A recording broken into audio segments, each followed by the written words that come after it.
অন্তর্বর্তী সরকার কোনো রকম দ্বিধাদ্বন্দ্ব এদিক সেদিক ভাবার টাইম নাই। এই যে অফারটা যেটা সৌদি করছে, বাংলাদেশের কপাল খুলে যাবে।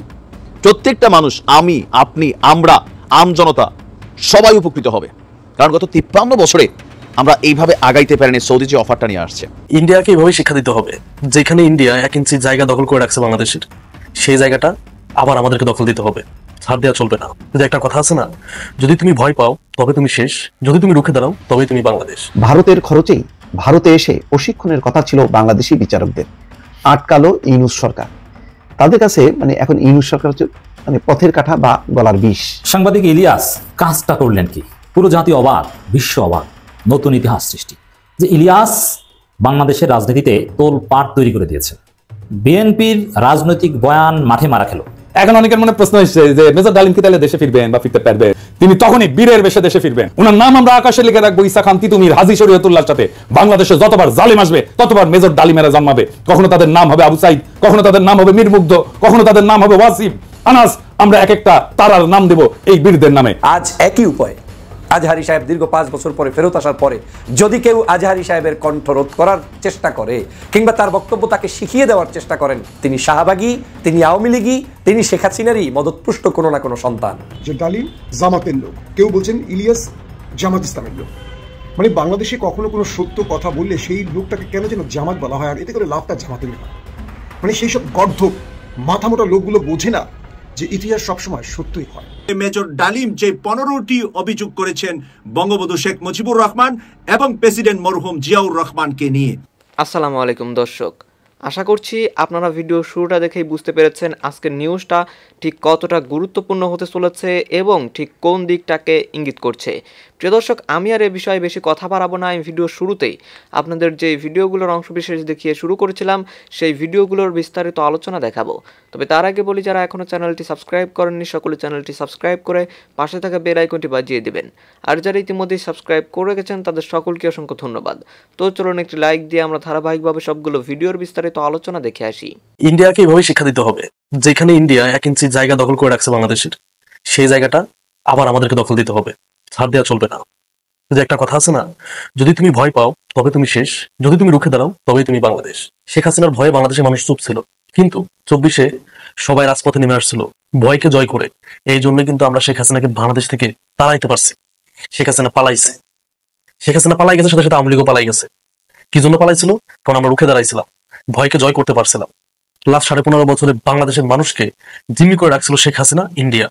ইন্ডিয়ার বিরুদ্ধে কে কথা বলবে? লাস্ট 15.5 বছরে কোথাও দেখছেন যে ইন্ডিয়ার কাছ থেকে 1 ইঞ্চি জায়গা আমরা দখল দিছি, যে জায়গাটা ইন্ডিয়ান দখল দিয়ে বসেছিল? না। আপনার ঝিনাইদহ মহেশখালীতে একটা নদীতে 5 কিলোমিটার জায়গা দখল দিয়ে বসেছিল ইন্ডিয়া, সেই জায়গা আবার আমরা ফেরত নিয়েছি, আমাদের বিজেপি সদস্যরা ফেরত নিয়েছে। লাস্ট 15.5 বছর দেখছেন, লাস্ট 15.5 বছর আপনারা দেখছেন বিএসএফ এর গুলিতে আমাদের বিজেপি মারা গেছে, বিএসএফ এর গুলিতে আমাদের বাংলাদেশের নাগরিক মারা গেছে। আপনি কি দেখছেন লাস্ট 15.5 বছরে? অথবা এখনো দেখছেন যে বিজেপির গুলিতে বিএসএফ ইন্ডিয়ার কোনো নাগরিক মারা গেছে? বাংলাদেশিদের দেখলে গুলি করেছে ডিরেক্ট ইন্ডিয়ার বিএসএফ, মারা গেছে। আমাদের ফ্যামিলির কথা মনে আছে, সবার কথা মনে আছে যে কিভাবে মানুষ মারছে। বাংলাদেশ থেকে ওদের দেশে যায়, ওদের দেশের সম্পদ চুরি করতে না, ওদের দেশ দখল দিতে না, ঠিক না? ওদের দেশ দখল দিতে কেউ যায় না, তারপরে গুলি করে মানুষগুলো মারছে। এটা আমরা ভালো করে জানি। তো আমাদের জমি ইন্ডিয়া কেন দখল দিয়ে রাখবে? এটা তো হতে পারে না। যেখানে 1 ইঞ্চি জায়গা ইন্ডিয়া দখল দিয়ে রাখছে সেটা আমাদেরকে আবার ফেরত নিতে হবে ডিরেক্ট। কারণ একটা দেশ মাথায় রাখতে হবে, আমি বারবার করে বলতাম যখন জুলাই আগস্টে আন্দোলন হয়, যখন সর্বপ্রথম বিজেপিকে ঢাকা ইউনিভার্সিটিতে নিয়ে আসা হয়, তখন আমি বলছিলাম যে তোমরা ফেলাইতে পারো না ইন্ডিয়ার বর্ডারে, বিএসএফ এর কাছে লাঠি চোর খাও, তোমরা ফেলাইতে পারো বাংলাদেশের জনগণের সাথে। তোমরা আসছো ঢাকা ইউনিভার্সিটিতে ছাত্রদের দমন করতে, তোমাদের কাজ তো ছাত্রদের দমন করে না, তোমাদের কাজ হচ্ছে বর্ডার পাহারা দেওয়া, বর্ডার পাহারা দাও। বলছিলাম না? যারা আমাকে আগে থেকে দেখেন তারা জানেন আমি গালিগালাজ করে একটা ভিডিও করছিলাম, সেই ভিডিওটা এখন আছে, গালি দিয়ে দাও।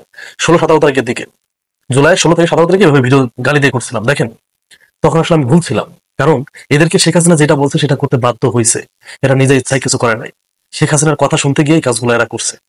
প্রতিটা জায়গায় তো দেশপ্রেমিক আছে, দেশপ্রেমিক না থাকলে তো চলতো না। ওই দেশপ্রেমিক গুলা এখন তাদের দেশপ্রেমের জায়গা থেকে ইন্ডিয়াকে শিক্ষা দিচ্ছে। এই যে কাঁটাটা টানাইতে গেছিল সেখানে বাধা দিচ্ছিল না? প্রতিটা জায়গাতেই বাধা, আরো বাধা আসবে। ইন্ডিয়ার ঘুম তো হারাম হয়েছে, আরো ঘুম হারাম করতে হবে। যেখানে দেখবেন যে দখল দিয়ে রাখছে ইন্ডিয়া, সেটা ফেরত আনতে হবে আইন অনুযায়ী। আইন অনুযায়ী যদি বেআইনি ভাবে দখল দিয়ে রাখে ওটা ফেরত আনতে হবে, ওইটা আমাদের সম্পদ, আমাদেরকে ফেরত আনতে হবে, বিন্দু মাত্র ছাড় দেওয়া যাবে না। একটা কথা মাথায় রাখতে হবে, বিজেপির সদস্য যারা আছেন আপনাদের কাছে কিন্তু রাষ্ট্রের সবথেকে গুরুত্বপূর্ণ একটা দায়িত্ব দেওয়া, দেশ রক্ষা প্লাস হচ্ছে আপনার সীমান্ত পাহারা দেওয়া। এই জায়গাটা আপনারা আপনার দায়িত্বটা সুন্দরভাবে পালন করবেন। ইন্ডিয়ার চোখে চোখ রেখে কথা বলতে হবে, এক চুল ছাড় দেওয়া যাবে না। আমি সর্বপ্রথম সৌদি যুবরাজকে ধন্যবাদ দিতে চাই। আমি তার সমালোচকও এবং ভালো কাজের প্রশংসা করি এবং একজন বাংলাদেশি হিসাবে আজকে আমি অন্তর থেকে তাকে ধন্যবাদ জানাচ্ছি। আর আমরা চাই অন্তর্বর্তী সরকার কোনো রকম দ্বিধাদ্বন্দ্ব এদিক সেদিক ভাবার টাইম নাই। এই যে অফারটা যেটা সৌদি করছে, বাংলাদেশের কপাল খুলে যাবে। প্রত্যেকটা মানুষ, আমি, আপনি, আমরা, আমজনতা সবাই উপকৃত হবে। কারণ গত 53 বছরে আমরা এইভাবে আগাইতে পারিনি। সৌদি যে অফারটা নিয়ে আসছে, আমরা এই যে প্রতিদিন জ্বালানি তেল, এটা বিশাল গুরুত্বপূর্ণ জিনিস। আমরা যে তেলগুলো কিনি, ক্রুড অয়েল বা অপরিশোধিত তেল, আমাদের একটা আছে সম্ভবত চট্টগ্রাম রিফাইনারি, কি যেন নাম ভুলে গেছে, যাই হোক, তো ওইটা হচ্ছে মান্ধাতা আমলের। এখন এই যে ধরেন রাশিয়া ইউক্রেন যুদ্ধের মধ্যে রাশিয়া বিপুল ডিসকাউন্টে তেল ছাড়ছে, তো আমরা কিনতে পারি নাই, যদিও হয়তো আমাদের কেনার সদিচ্ছা ছিল না, ভারতের চামচামি করছি, তখন আমরা ভারত থেকে তেল বি লাইনে কিনে আনছি, আমরা অন্য দেশ থেকে কিনছি। তবে একটা যৌক্তিক কারণ আমরা বরাবরই দেখাইছি, গত 53 বছরে কোনো সরকার একটা কাজ করে নাই, মানে 53 বছর হিসাব প্রথমে করছে একটা, আবার যেটা এখন দরকার ছিল লাস্ট 20, 25, 30 বছর এটা হয় নাই, এটা হওয়া উচিত ছিল।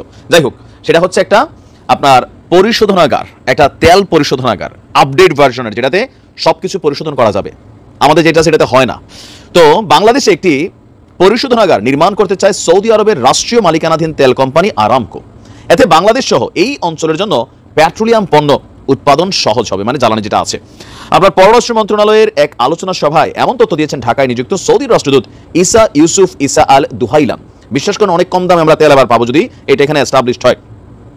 সৌদি বাংলাদেশের অর্থনৈতিক সম্পৃক্ততা বৃদ্ধি, প্রবণতা, মূল চ্যালেঞ্জ এবং দীর্ঘমেয়াদী সম্ভাবনা এ নিয়ে একটা আপনার আলোচনা হয়েছে। তারা বলছে যে আমরা বিশ্বের সবচেয়ে তেল কোম্পানি আরামকো নিয়ে কথা বলছি, একটি পরিশোধনাগার স্থাপন করতে তারা বাংলাদেশে আসতে চায়।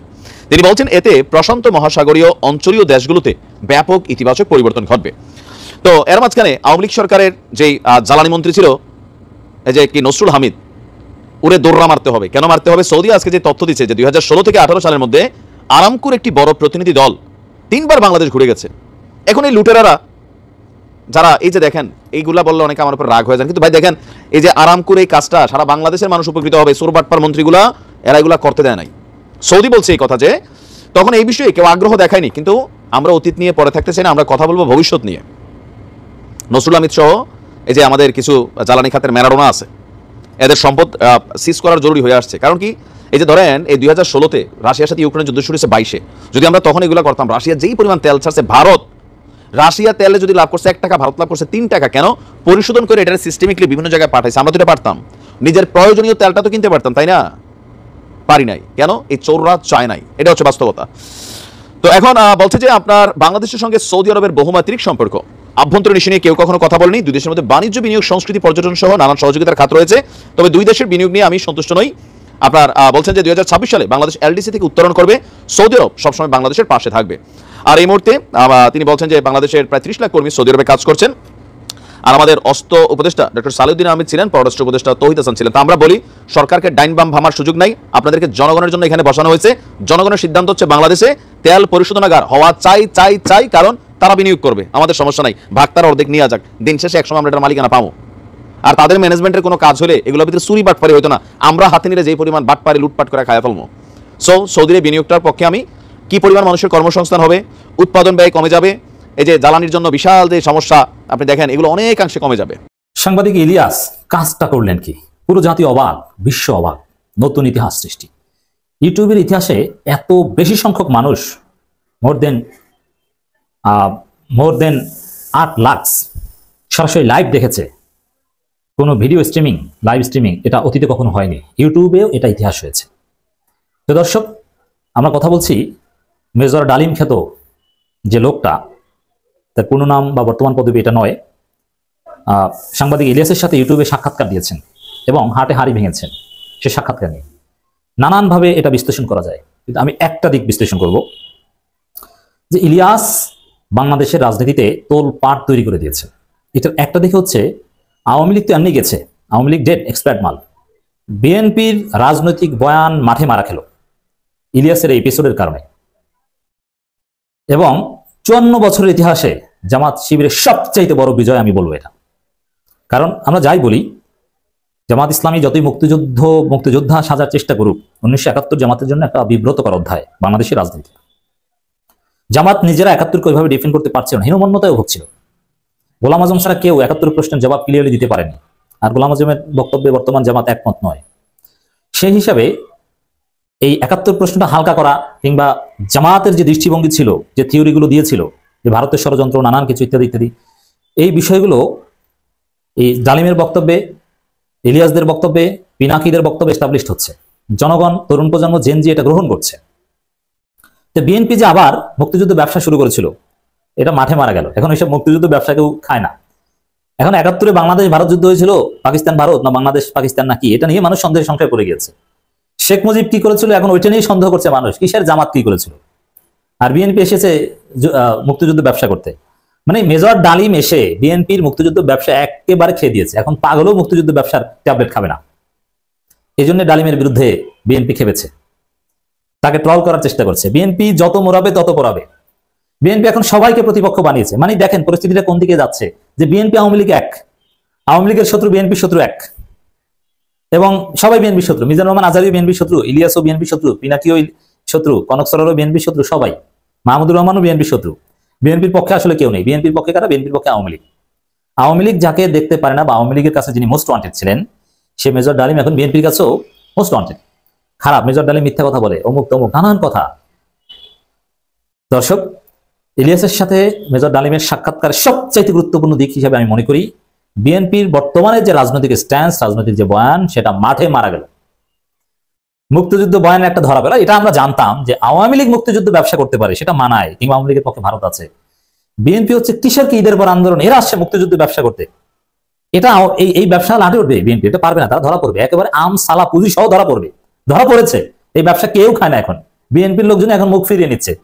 কি এখন মুজিব পূজা শুরু করেছে বিএনপি, অথচ মুজিবেরই গোমর ফাঁস করে দিল মেজর ডালিম। জিয়াউর রহমান দেখেন মুক্তিযুদ্ধ ব্যবসা করতে গিয়ে জিয়াউর রহমানকে সবাই সম্মান করতো, মুক্তিযুদ্ধ ব্যবসা করতে গিয়ে জিয়াউর রহমানের মান সম্মান খোয়াচ্ছে বিএনপি।